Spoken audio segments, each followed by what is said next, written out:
नमस्कार, मैं भोला यादव। बच्चों, आज आपको हम भारत छोड़ो आंदोलन के बारे में बताएंगे। बच्चे, भारत छोड़ो आंदोलन जो है 16 जुलाई को मुंबई के अधिवेशन, कांग्रेस पार्टी के अधिवेशन में हुई और उसमें इसको सर्वसम्मति से पास किया गया, ठीक ना। लेकिन 8 अगस्त 1942 ईस्वी को भारत छोड़ो आंदोलन का पूरे देश में आह्वान किया गया कि अंग्रेज, अब तुम भारत छोड़ो, हम अपना नेतृत्व स्वयं करेंगे। और यह एक ऐसा आंदोलन हुआ बच्चे, जन आंदोलन हुआ, जिसमें हिंदुस्तान के समस्त समाज के लोगों ने भाग लिया। नौजवान, किसान, शोषित दलित वर्ग, व्यापारी, सभी लोगों ने भाग लिया, ठीक ना। इसके पहले जितने भी आंदोलन हुए, असहयोग आंदोलन हुआ या नमक आंदोलन हुआ, ठीक ना, जितने भी आंदोलन हुए उन सभी आंदोलनों में एक वर्ग विशेष ही भाग लेता था। जैसे बच्चे, सत्याग्रह आंदोलन जब हुआ खेड़ा में, चंपारण, नील की खेती के लिए, वह किसानों का आंदोलन था और गांधी जी ने कांग्रेस पार्टी का नेतृत्व किया और किसानों का साथ दिया। नमक आंदोलन जो हुआ वह व्यापारियों का आंदोलन था, क्योंकि समुद्री जल से व्यापारी लोग जो हैं नमक बनाते थे और सेल करते थे, बेचते थे। इंग्लैंड सरकार जो है उनको नमक बनाने पर पाबंद लगा दिया था। यही नहीं, इतनी पाबंदियां लगा दिया था इनके व्यापार पर कि ये लोग, अब व्यापार भी इनका डूबता जा रहा था। इतनी आर्थिक मंदी आ गई थी कि व्यापारी भी परेशान हो गए थे। और इस तरह से महात्मा गांधी ने नमक आंदोलन में भाग लेकर के, नमक आंदोलन को तोड़ करके अवज्ञा आंदोलन के माध्यम से उन्होंने व्यापारियों को अपने साथ जोड़ा। चंपारण के आंदोलन से, जो खेड़ा नील की खेती से, किसानों के आंदोलन में भाग लेकर के और उन्होंने किसानों को जोड़ा। फिर पूना पैक्ट के माध्यम से उन्होंने दलित समाज को जोड़ने का काम किया, अंबेडकर को मनाए। और इस तरह से जब सभी लोग मिले, उसके बाद से बच गए मुस्लिम समाज। मुस्लिम समाज जो है 19वीं शताब्दी में जितने भी आंदोलन हुए, जब 1905 में मुस्लिम लीग की स्थापना हुई, तब से जो है वह स्वतंत्रता संग्राम में जो है कांग्रेस पार्टी से अलग हुआ करते थे। उसका कारण था, जो हिंदू महासभा के लोग थे, जो सवर्ण लोग थे, वह हमेशा जो है आग उगला करते थे और जिसका परिणाम होता था कि उनके साथ जुड़ने से दलित, शोषित वर्ग, अल्पसंख्यक मुसलमान वर्ग जो है और उनके राजनेता हमेशा कांग्रेस पार्टी से कट जाया करते थे। इसलिए आंदोलन कमजोर पड़ जाता था। महात्मा गांधी इस कमजोरियों को पकड़े, भापे और इनको धीरे धीरे एकत्र किए।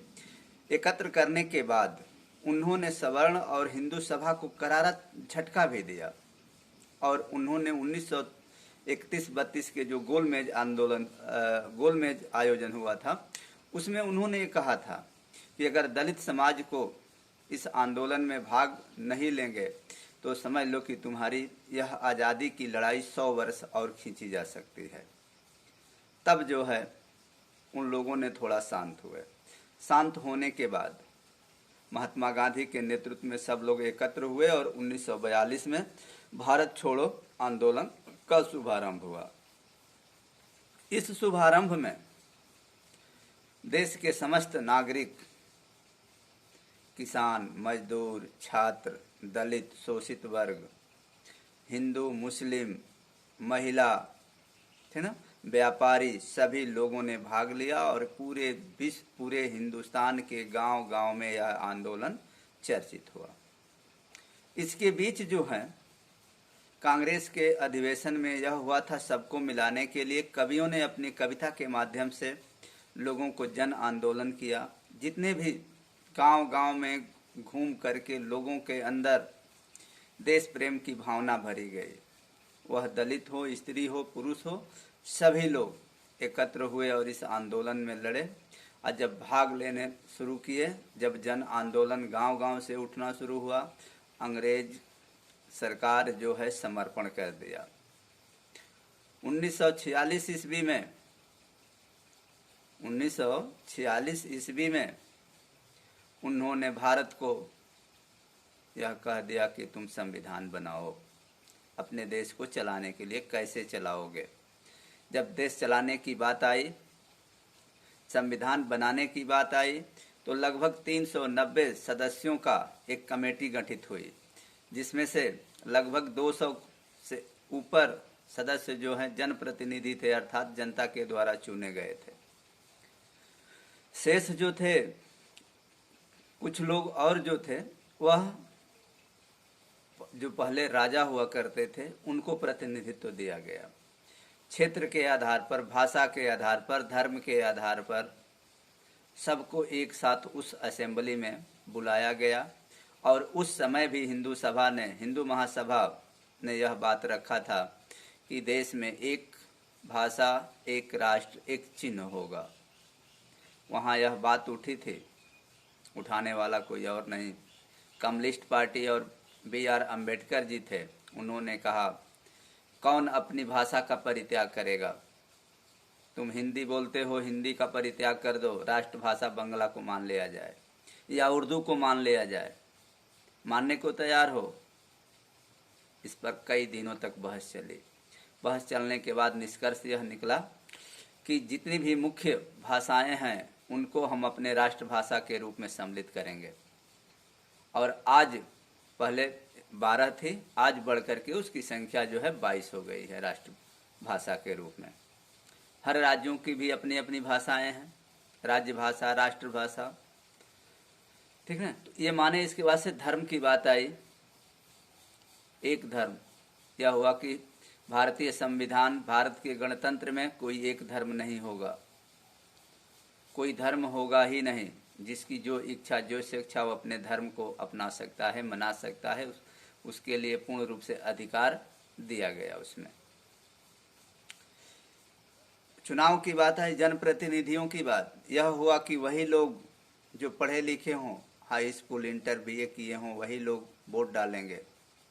अंबेडकर ने फिर इस बात पर कट किया, कहा कि नहीं, हिंदुस्तान के भूभाग में निवास करने वाला समस्त व्यक्ति जो होगा वह वोट देने का मताधिकारी होगा।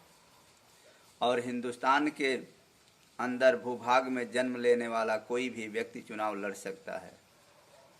और इस लोकतंत्र में कोई भी देश का प्रधानमंत्री, राष्ट्रपति बन सकता है। इसके बाद से तमाम समस्याएं आई हमारी क्षेत्रीय भाषाओं के आधार पे।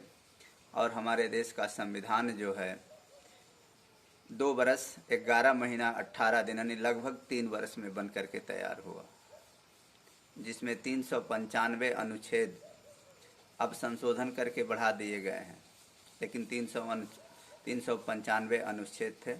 और जिसमें समस्त मुख्य चीज़ों का वर्णित किया गया है।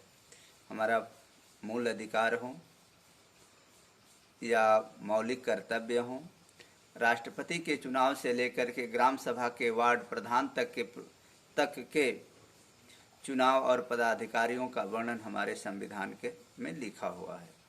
अब यही सोच सकते हैं आप लोग कि राष्ट्रपति के चुनाव से लेकर के ग्राम सभा के प्रधान के नीचे वार्ड मेंबर होते हैं, उनका तक चुनाव कैसे होगा, ये हमारे संविधान में वर्णित है।